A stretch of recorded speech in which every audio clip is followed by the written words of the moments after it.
गिरनिया खेता में सूखल जा है कादो पनिया गे करे चले रोपनिया जहिया हो तो धाना के बेचनिया किना के देबो न थुनिया जहिया हो तो धाना के बेचनिया किना के देबो न थुनिया।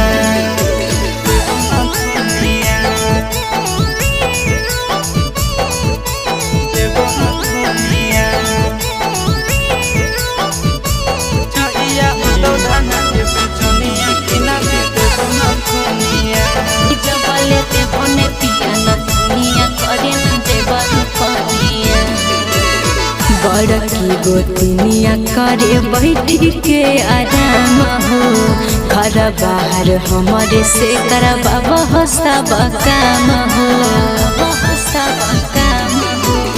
घर के मलकिनिया हमर बुझे परेशनिया गे।